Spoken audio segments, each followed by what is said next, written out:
Hello, everyone, and welcome to episode 32 of the Grupetto podcast with the slider boy, Cameron Jeffers. What's up?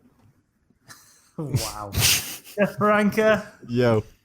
And Tim Fulford on his Aldi internet. Is everybody all right? It's Netto, actually. Netto.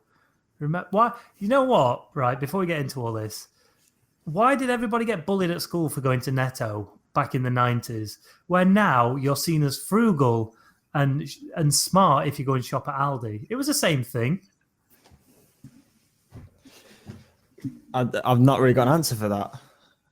Yeah, we're all too young for that, Chris. So Yeah, what's a Netto anyway? I just realised as soon as I started saying it that no one's going to know what Netto is. No, we've got a Netto. We've got a Netto, right. but I mean, I'm from Chorley, so... Yeah, Netto was like the 90s version of Lidl, but it was when everyone had lots of money and refused to go and shop cheap. And if you did go to Netto, you were seen as a lower class citizen. Did you go to Netto? Never. Why? I didn't want to be seen as a lower class citizen. Because man was Although on that big dollar. Yeah, and my mum and dad probably could have benefited from going to Netto, but no, we got into debt by going to Sainsbury's. And the other thing, I don't like to promote other people's podcasts on here. But have Why? you heard? Well, because ours is the greatest cycling podcast in the world. But have you? Has anybody listened to Pod Crash by Callum Skinner and Philip Hindez? No, I've seen it, but I haven't listened to it. I listened to Philip Hindez. Hindez. They know a few people, right? So they get really good guests on, like Sir Chris Hoy. Who? Exactly who. And last week they had Ed Clancy on, and it's one of the best listens ever. Yeah. As a proper podcast where they actually go into detail about stuff and they do research. It's a really good podcast. Why is it so good? Details, research. I just said that. No, I know, but Ed Clancy, there must be a reason other than it's just a story. Yeah, when you listen to Ed's story and he kind of opens up a lot about his personal life, it's quite interesting to see what goes on, and you kind of get an idea of why he is like he is and how he's become what he's become, and his ventures after Tokyo. So it's such a niche subject. We're niche. Oh, totally. But I think Ed Clancy is more niche. Oh, very. But if you're a cycling fan, you could listen to it and enjoy it. That's what I'm saying. Cool story. Anyway, what's going on in your worlds, boys? Talk to me. Silence. Come on. What's going on in our worlds? Oh, what's new? Not a lot. Not a lot's new. Brilliant. And That's that the GP. That's the podcast. another podcast. No, we're going to get into some subjects, aren't we, about different things. Let's get into them then. Let's not fanny about. I've fannied about for the last 4 minutes talking about Netto and another podcast. Let's get deep into subject. Go. Cameron Jeffers, subject. Go. I'm just going to quickly look at my notes here that I haven't prepared. I saw that some fellow news reported the other day that the next year, it could be as soon as next year, the Giro might be hosting or might be having a virtual stage. So basically, one of the stages is going to take part on Zwift. But I don't get it because it says in the article that it's not going to count to overall GC time. So what's the point? Brilliant. But unless it's a prologue. Stuff. Yeah, well, yeah, there is that. But the prologue doesn't actually count, does it? Or it didn't used to. It does. It didn't used to, though, did it? I always thought it was just seeding, and then that was it. No. It went. I don't know. All right. If you crash in a prologue, it doesn't count. Or you can start the next day. Like, you know that Japanese guy who was outside the time limit? If they had qualified the stage as a prologue, he was technically allowed to start the next day. But because of, I don't know why, but they just called it stage 1 instead of prologue since it's within. That guy got fucked. Oh, so it was the first stage. It wasn't a prologue. Yeah. It should have been a prologue. It's within the jurisdiction of a prologue, but they chose not to. All right. Oh, Well, yeah. What? Yeah, I don't know then. A Should have counted. Swift prologue of the Giro. I think Cam said this best in a message the other day. Is like, esports great, Giro great, Giro esports no. This doesn't make sense. Why is that, Cam? I think that they're trying to just combine the two industries too much. I think like we know that there's a market for virtual cycling and virtual racing. We've seen that through my YouTube channel, and we know there's a market obviously for professional bike racing. But we don't need to interact. Like it's like trying to combine track cycling and cyclocross. You know, the two different disciplines. Just leave them as that. Like they both work, so we don't need to join them. But if it's a time trial, it'd be quite. I'd like to see it. I'd like to see it because if it's time trial, it's just you against the clock, and you're putting the numbers out, and it is what it is. Whether you're putting the numbers out in real life or on a virtual course. Well, what bike are they going to be on? Which, like, what frame, what wheels? Like, how do you moderate that? Are they going to be on sponsor bikes? They have different drag ratios. Like, how do you moderate it? Yeah, what's the aerodynamics? What's the CDA calculation? Power-ups? I mean, also, the actual algorithm of Zwift is totally fucked up. Like, I think we've proved that several times. Like, the height of a person matters more than the actual power of a person. So, you can see someone like Tom Dom who's quite tall. He's going to get outmaneuvered by, like, a smaller guy on Zwift. Yeah, so like a climber could actually smash a time trial out a lot better on Zwift than they could actually in real life. Yeah. Good point. Yeah, maybe it's a bit too soon then. Is it ever going to work? To see it. I think it'd be cool. Just me then. Tim, back me up, please. No thanks. Okay. Next subject. Why would it be cool? No, why would it be cool? I'm the biggest guy who's always been screaming it's the future, but why would it be cool, Chris?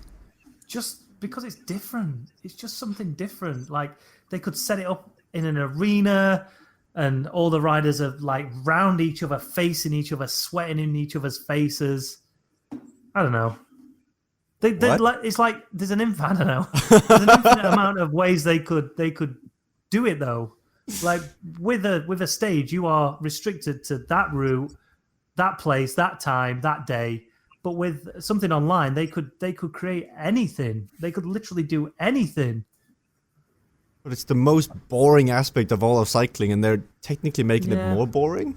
Like, yeah, I guess one by one on the I like, yes, it's the future, but separate. Like, this is going to be such a laughing stock if you put that on TV. Yeah. All right. I'm the mention of having to explain it to everybody. Yeah. What's actually going on here? I mean, when they showed you the comparison of Zwift from the Giro and the first stage and the actual real riders, that was terrible. Like, is that where I the did not times are understand like that minutes faster on Zwift than they were in real life? I have no idea. It was. I don't know. It was obviously a marketing ploy, weren't it? And it kind of worked, I guess. I don't know, but didn't really bring anything to the community for me. How would you do, like, if you had to fix it, Cam, how would you do it? If you were in charge of marketing at Zwift, how would you do a Giro crossover? If I was in charge of marketing at Zwift. Wow. Where do I start? Well, I would fire. No. How would I... I don't think I would. It's like, I don't know. It's like trying to bring Fortnite into the real life. We don't do that. We don't need to do that. It's its own market. Just leave it be, you know? Could you imagine having... to be fair, guys, we're not having World War III. It's going to all happen on Fortnite. Battle Royale. You'll sort of missing out on Fortnite. Mr. Beast reenacted I've seen that. Apex Legends in real life, but that was like for a charity thing. So other than that, I don't think no, exactly. And I just don't think don't do it. It worked, but I mean it was edited well. You question how well did it work. You got people running around this fake arena with paintball guns, it's kind of just a glorified paintball match. So if I was head of marketing at Zwift, I'd scrap it altogether. I wouldn't do it. I don't think. But maybe it's never going to happen. Maybe it was just it gets people talking. It gets us doing what we're doing now, which is talking about it. But I think also I guess. Yeah, and I also think cycling will lose a lot of fans if they do go ahead and start doing more stuff like this. You know, you've got your demographic that watches Zwift racing, your younger kind of cyclists. Then you've also got your older demographic which watches the real, like the outdoor racing. You know, and I can't see your average 70-year-old male that's been cycling a steel push iron since he was 4 years old. You know, with mugs of tea in his pockets, like watching Zwift racing. You know, and then a tubular wrapped around his neck. Did you see? Sorry, Chris. No, go on. No, did you see they added the breakaway burrito back into Zwift now? The power. I saw that. So they're trying, and I mean, Jonathan Levy also uncovered in the files that they're going to add steering, but what's steering on Zwift even going to do? You can't crash. Around corners, maybe, as opposed to trying to get out of. So everybody's going to be inside each other on the corner. Well, that's it. No, because you can, at the minute, you can ride through everybody. No one's a solid object, are they? So you can just ride through everybody. So I don't know what would be the point of that if you're not going to actually need it, if you're not going to crash into each other. Why not, like, if you're really hell-bent on doing like a Giro, why not do a mini Giro like before, like a 3-day stage race on Zwift? Absurd price per go, but that'd be pretty cool. But what you've got with like the World Tour events and cycling in general is it's such a traditional sport now, and you'll struggle to break that tradition.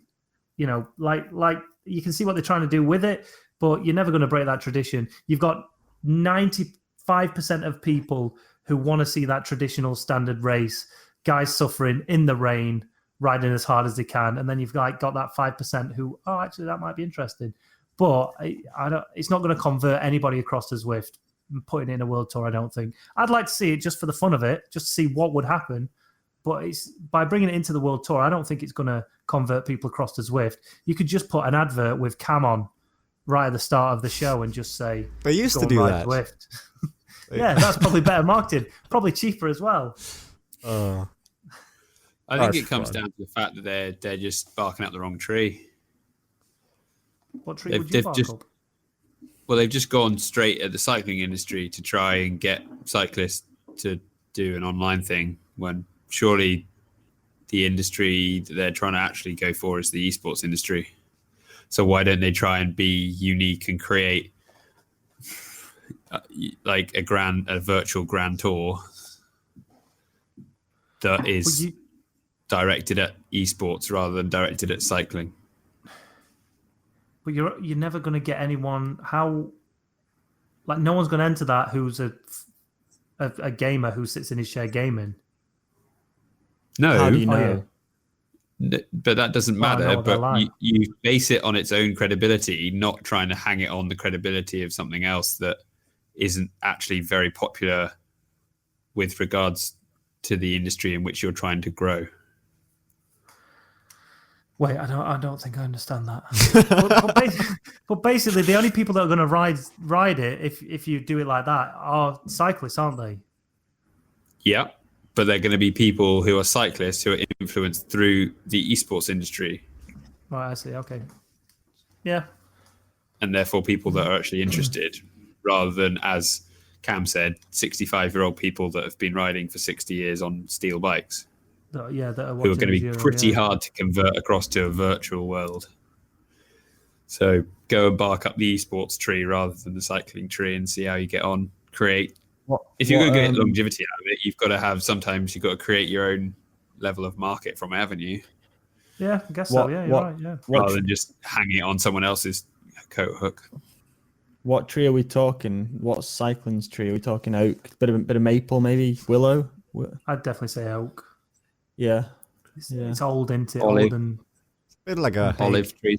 a Christmas tree, isn't it? It's only good for about 3 months of the year. Woo! I like that. Well done, Jesper. That's What?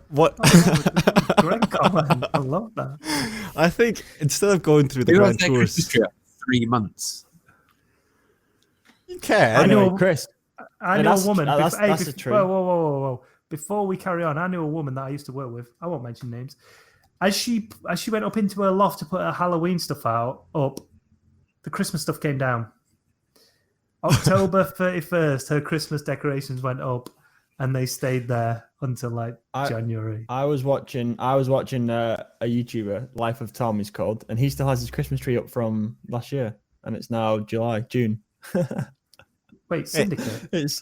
Syndicate. He's still got his Christmas tree up in his lounge. What? That's when you know you're balling, though, and you just don't give up. Save time, I suppose, doesn't it? I was going to say, labor. You don't have to put it back up again when you come up to next season. Anyway, Chris. Yo. Whilst we're on the subject of esports, have you improved? Have you improved since last week? CVRcade, atrocity. Have I improved? Well, I don't.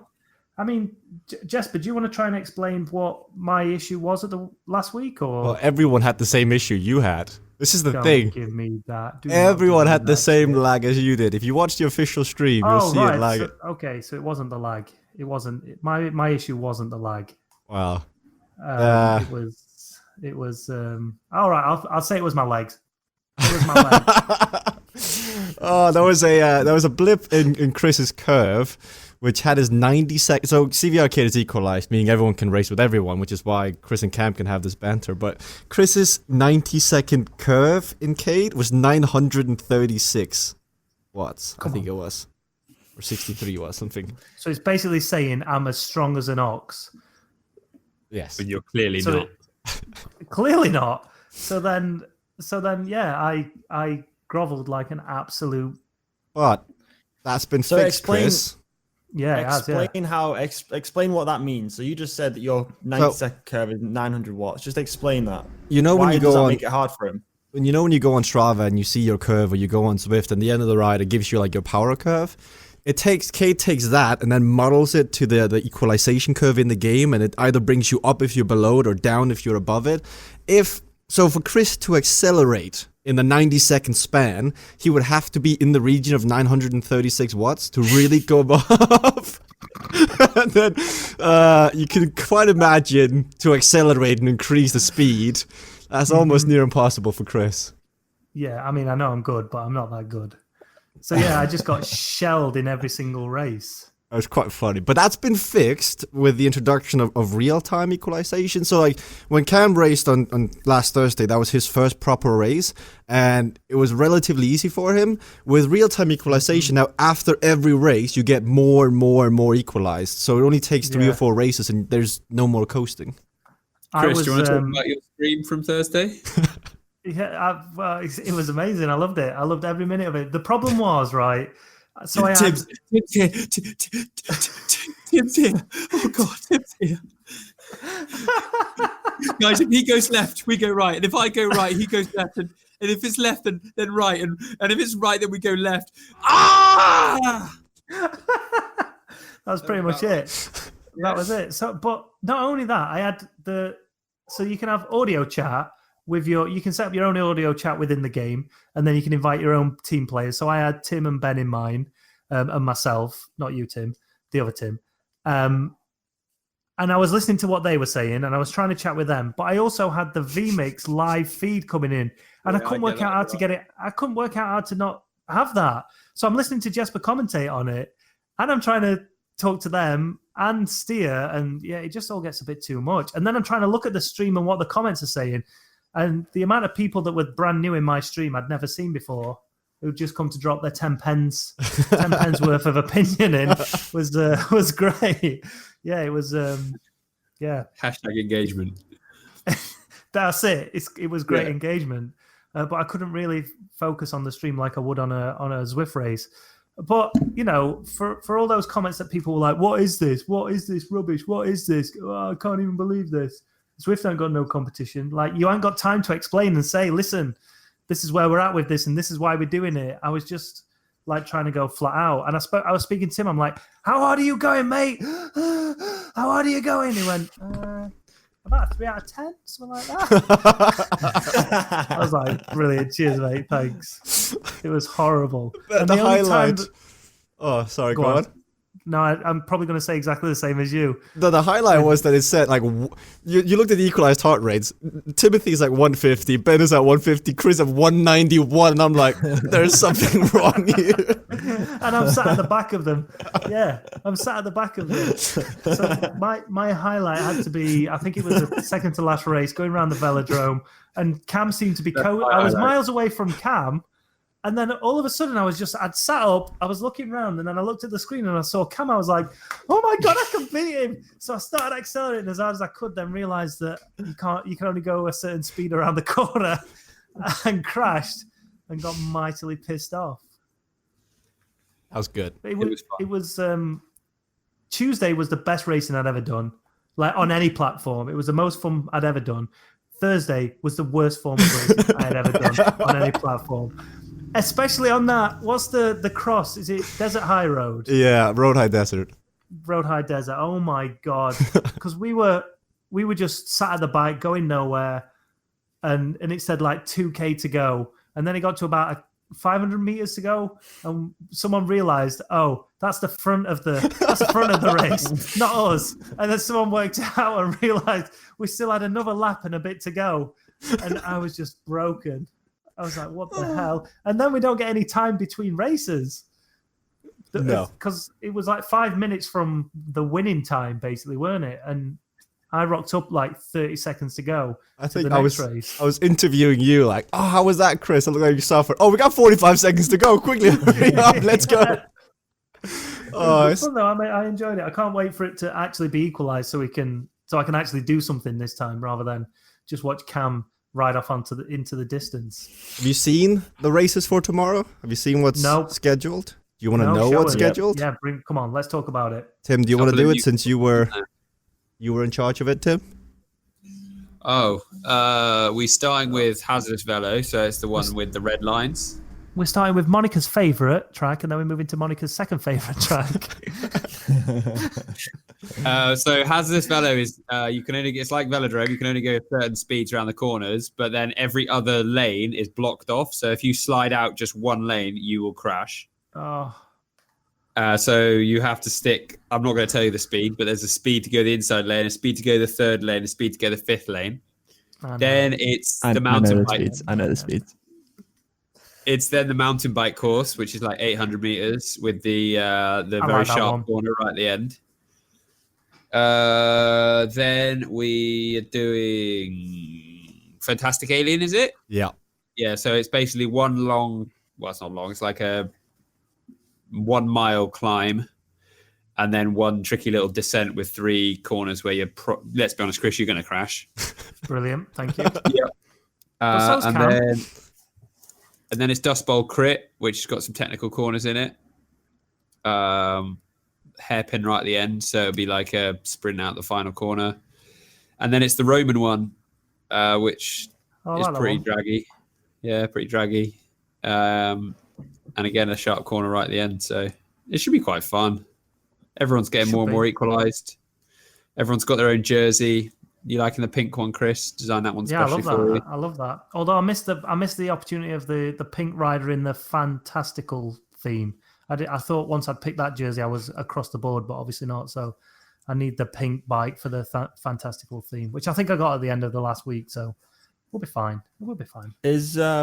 So obviously last week, as Cade is still pretty early in developments, last week we had a few problems, didn't we, with the lag and stuff. Mm-hmm. Will they be fixed this week? So we had a race yesterday. So every Tuesday and Thursday we race. Tuesdays is a bit like a test-up, tune-up to fix these issues. And you have about 20 people on the platform racing. Yesterday, it was all fixed. I believe Tim was up there, was winning races. It should all be fixed for tomorrow. So, but you want to hear why it was laggy on Thursday, like last week when you raced? Because it's so stupid. So as they introduced real-time equalization, there was an issue with the database where it would no longer cut the end of your fit file. So when you started a ride on Cade, it would just continuously build up, get bigger.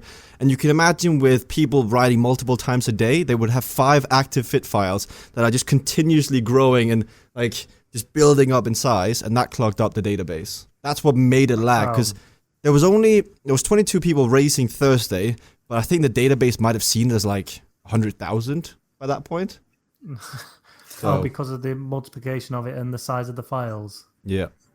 Oh dear. But that's fixed. Woohoo! Right, I'm looking forward to that. Yesterday I'm was kick fun. your ass, Cam. It Yesterday felt was. properly equalised yesterday. Yeah. I'm just Monica's saying, going down. Monica's going winning down. this tomorrow. No. Money on Monica. Oh, BS. Don't She give was it up. racing unequalized and she almost beat you. Despite your very unfavorable 90-second curve, Chris, that is impressive. Technically, I was like at a minus 900 equalized. It was ridiculous. Yeah, but that we're doesn't gonna see account tomorrow, for aren't we? skill, Chris, does it? Or tactics. You're Well, still, you're still crashing all over the show. Like, I honest. didn't. I hardly crashed. Mate, you need a pair of stabilizers. Shut up. Can we get CVR the graphic designers to get Chris some stabilizers? Probably a skin he can buy with cake coins. The Chris Pritchard skin. Mate, that'll be the best investment. For cake coins. It'll be the best investment you ever make. Still going down, son. You just wait till tomorrow. Right, that's too good. I'll have you, Jeffers. What else is happening in the world of cycling? Anything exciting? Cam's got a new T-shirt. He started selling today. What? Oh, are we promoting his I have merch? Are we? that I Merch haven't- alert! Merch alert! that I haven't got with me. If anyone wants one, DM me on Instagram. I'll give you an access code. I'll give you a dick. It's a very limited time. It's a cool. No, it's the first. It's the first one where we've kind of come up with an actual like design rather than just like a plain logo T-shirt. Like I had this idea and I said to Jesper that I want to do it, and we got some graphic designers to come up with this design, and I think it looks pretty sweet. Like if you go and watch my vlog from today, I think the T-shirts look sick, and I'm very excited about them. For those listening, what do you want to explain what it's like, or do you want to leave that surprise to them? It's pretty abstract. It's just like pretty it's abstract. basically like it's my logo in the middle of the T-shirt, but it's in like a box of chains. That's kind of the best way to explain it. Just go over to my Instagram, you'll see it there. Oh, nice. Cam Sounds cool. Jeffers, breaker of chains. Boom. Coming for your daughter. Chain breaker. Have you ever broke a chain while out training, Cam? I have. Monica bought me a chain. Like she bought me my first ever chain, and then after I lost it after a day. It snapped off. Wait, we're not talking about Wait, around got your anyone? neck. I'm talking about a chain, mate. I'm talking about ripping a chain while you're sprinting. That's what I'm talking about. Not your lavish lifestyle of spending all that Patreon money on jewellery. Jesus. Monica bought me a chain. Patron Saint Christopher of YouTube. I've snapped a chain. That's the only reason I wanted to ask you. It was very old though. Yeah. Anyway. So how much of the What have you been teas, up to, Cam? Chris? Great content. Wait. How much? How much are they? Without the special code, £19.98. Oh, nice. Oh, cool. Reasonable. But Well yeah, done. if I've got a special code for the peoples if they want to purchase one, and you can get yourself some discount, some special good looking price. Such a Sorry, wheeler what? dealer. Wow. Did you just give a special prize only for you?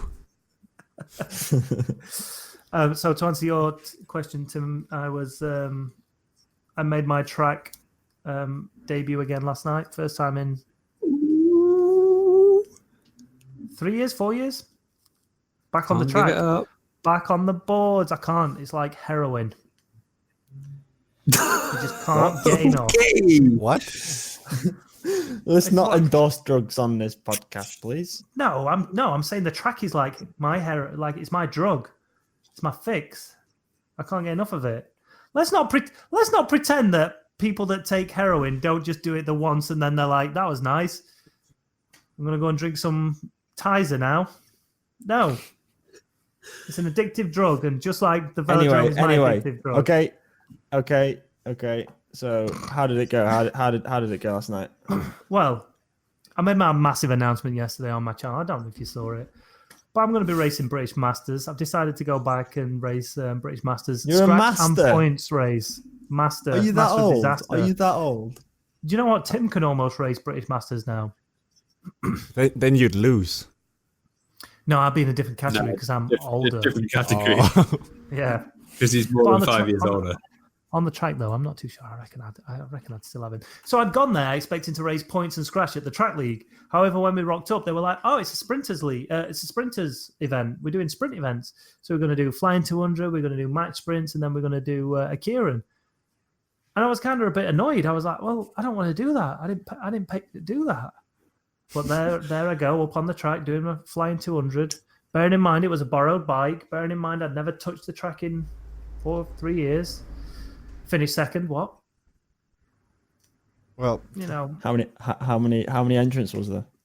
2. No, there was like 20 of us, 20, 30 of us, something like that. It's not bad. Who beat you? Some young lad who was flying. He rides for RST. He dropped to 10.9 on spokes for a flying 200. Yeah, he was really good. And then he got wind that someone used to race the Commonwealth Games.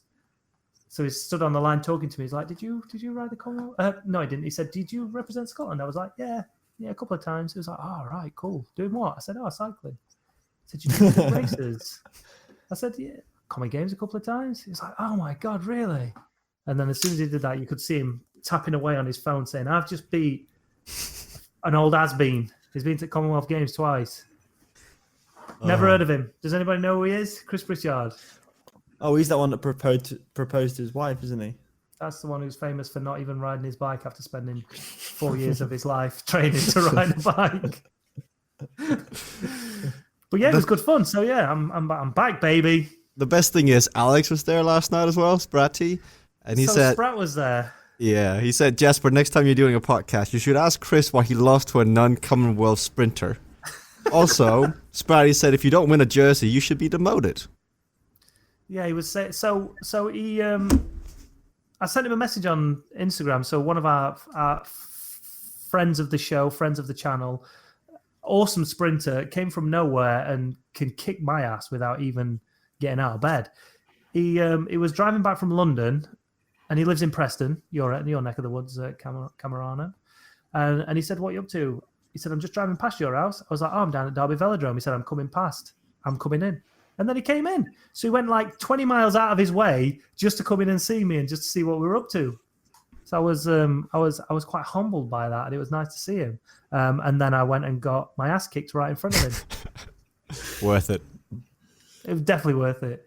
But he's like a man mountain. That guy can go like 9.9, something like that, for a flying 200. Is that fast? Strong boy. We've all been there, Chris, haven't we? Yeah. No, I've never been there. Now, I really want to see Tim versus Chris on the track. Like, this could be fun. No, let's do it. What would we do, though? It'd have to be a pursuit, though, wouldn't it? Oh, you are not winning that, mate. A 200-meter pursuit. That's not even a pursuit because you don't even do a whole lap. So it's impossible to catch the other person. A 1-lap pursuit? I'd catch you in a lap. I would catch you in a lap. I think we should. But you can never use the track. You have to go on the track for the first time. Give me an advantage. See if I can catch you in a lap. I remember when we did British Nationals and Team Sky, so there was like Chris Hoy, Jason Kenny and Jamie Staff. They rocked up and they were racing against the slowest team. And in a team sprint, they lapped. So bearing in mind, the team sprint is only 3 laps. They lapped the team on the other side. Oh, bless them. Poor kids. So if we did a sprint, Cameron versus Chris versus Tim, who'd win? Well, what's happening prior to it, though? Are we racing? Are we doing a proper race before it? No clue. If it's just a 3-lap sprint, put your money on me, gents. Yeah, put your money right on me. Chris. Yeah. Sounds like we need to try that, though. I mean, put your money on and lose your money on. Oh, big mouth over there. Mr. I did an Ironman once. No, it's half Ironman, Cam. It wasn't even full. And the swim was shortened, so. And the swim was short.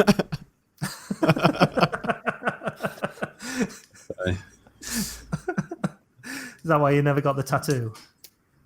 So he would have to get half of a half Ironman tattoo. with the top of the head cut off because we didn't need because it was too choppy. Oh, that's too good. Nice. Have we got any other news, boys, before we wrap this one up? It's been quite a bit of a social one, this one, really. Fun. Yeah. No, Tim? I'm scouring Velo News for some content, but I think we've pretty much covered it all. Let's not. What's the saying? Let's not drag out. Is there something about a dead cat and dragging it along the floor? Something like that. What? I don't know. There's no point dragging a dead cat along the floor. That's what I'm going to say. That's my saying. Let's just end on. Okay, let's end on that. Even before you have Niels making a meme of Chris dragging a dead cat along the floor. I bet you No it's the saying. point. Do you mean flogging a dead horse? That's the one. Same. Exactly. Let's change that. Let's get on the Urban Dictionary now. No point dragging a dead cat. Just leave it. So you just want to leave the dead cat. If you find a dead cat, just don't touch it. Yeah. Dragging a dead cat, flogging a dead horse, same thing, isn't it, Chris? Exactly. Gents, thanks for joining us. Cameron Jeffers, as ever. It's been a pleasure. It's been a real pleasure, Christopher. Do you know what? Ever since this Cade thing started, this guy's got attitude towards me. We're racing for real cash. I want to win it. All right, yeah, but you should be able to compartmentalize that and just put that in your brain on a Thursday. But now we should be best of friends. No, I can't. I've got a mission, and in order to complete this mission, I can't distinguish you between a friend and a competitor now. It's one or the other. And for the time being, you're a competitor. That's why you and Monica have been sleeping in separate beds then, isn't it? She's a competitor now.